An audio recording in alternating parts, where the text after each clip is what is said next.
I think I'm qualified to make this video.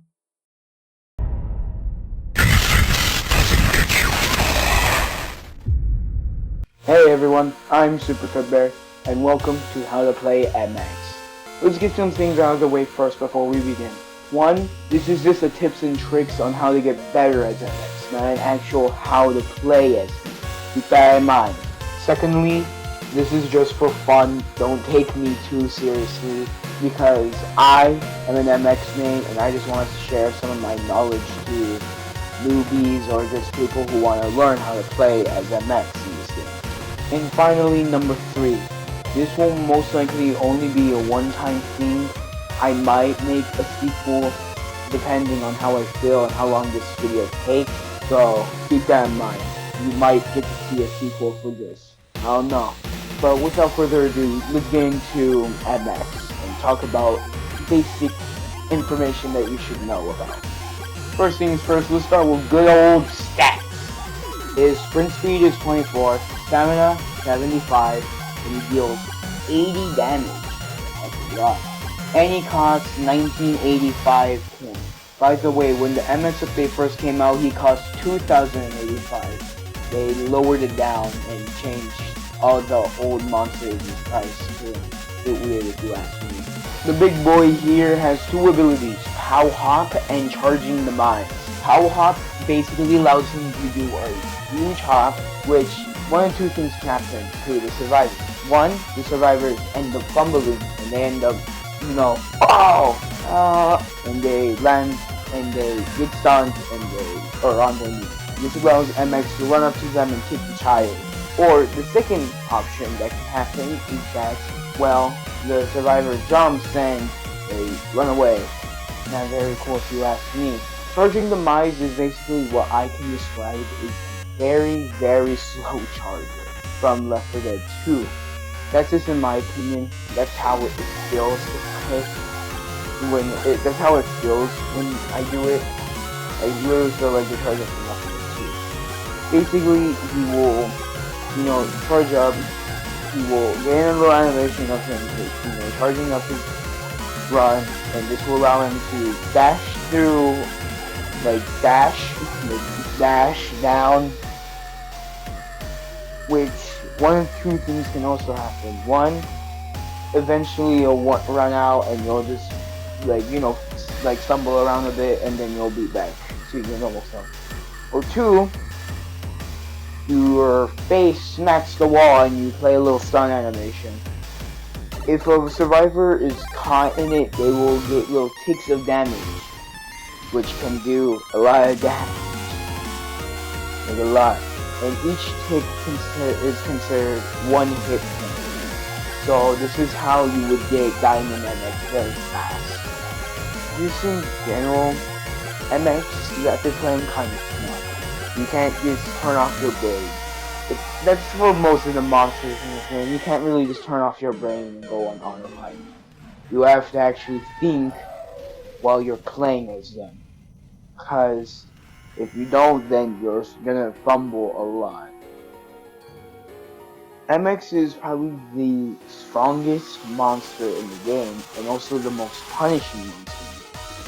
He's really fast, he can easily catch up to survivors, but his stamina drain, puts him in check.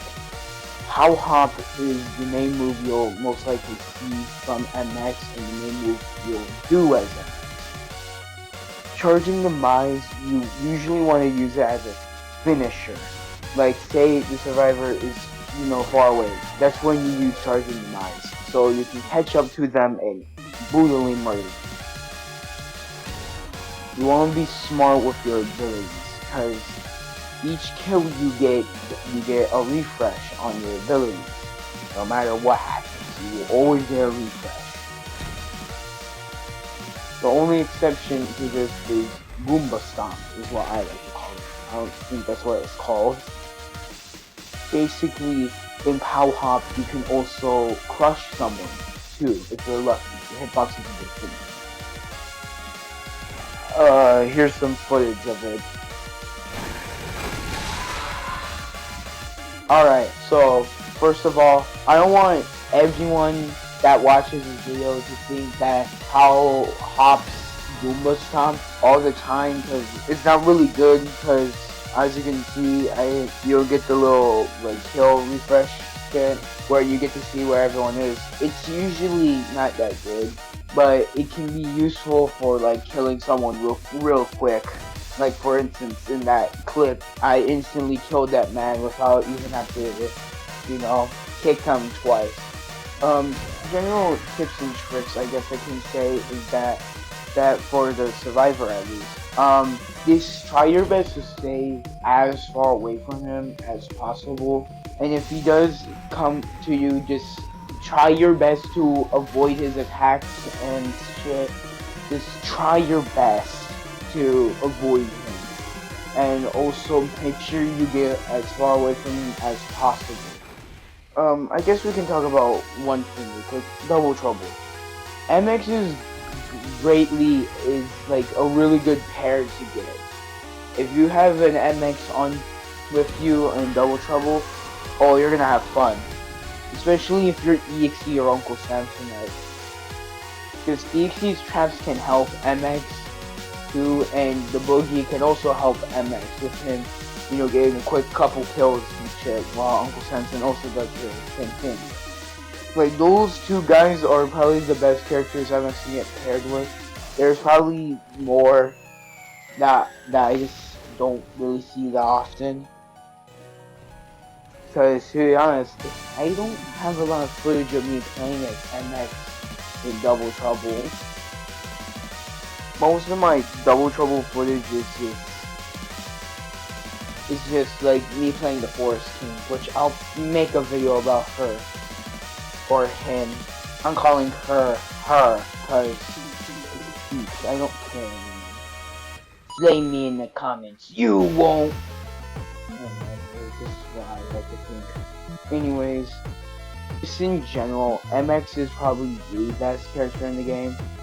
But, to be honest, I have to say something that kinda be controversial in English. Every monster in this game is good. Some of them a bit worse than others. Some of them better than others. Fogboy. At least old Fogboy. I haven't played new Fogboy. They don't play Fogboy. But none of the characters are bad. Some of them do depend on their abilities. Springtrap. And some of them do depend on the maps. EXE. But others, you just have to play as him and be good at them. MX is not overpowered, he's very balanced in my opinion. Yes, he can be a bit unfair, but I think that's his whole shtick. And MX doesn't need to get heavily nerfed, or he doesn't need to get heavily buffed. He is, as of now, perfect. And this is before the Mimic update. This is before the fucking big patch update, so... And they are gonna nerf MX, and hoping they don't nerf him fucking dust. Like, yeah, that's a problem I have with this game. They do really good monsters, and then they make them completely doo-doo. Like, say, I think his name's Noxus. I don't know how to pronounce that. I think I pronounced it right. I don't know. I'll just call him Godzilla. Take Godzilla for instance. He's really good as of now, but in the recent Pillar Chase 2 testing servers, oh, he's bad. Like, extremely bad, bro. Like, what are they doing in my world? And I wasn't able to play as MX. So I couldn't see what his shit was, and yeah. But none of the characters are bad. MX is not overpowered. They're all decently balanced. I do prefer seeing other monsters than some. But just in general, this game is perfect. At least in my opinion. The game is really fun, in my opinion. The items are really good. Some of them you kind of need to survive certain monsters. stack them up. But it's also, even no matter how much I say the game is perfect, it's not. There's some things I would like to be changed, some things I would have liked to be reverted back. But as of right now, the game is kind of stale with the maps. Since there hasn't been a new one in a little while, the maps do tend to get stale. The maps are stale as of now. To be fair, we are getting the Backrooms map soon, and we are getting a reworked version of Eclipse, favorite map. So hopefully the reworked Eclipse and the new Backrooms map will hopefully freshen up the game a bit. Before this video ends, I want to say, if you want to learn how to play Springtrap, check out my friend's video on how to exactly do that. I most likely will make another one, depending if I feel like it. The next one might be Forest King or Sonic IoT. I'll see how I feel about it. Most likely Forest King. But I was Super Fredbear, and I'll see you all in my next video. Bye bye!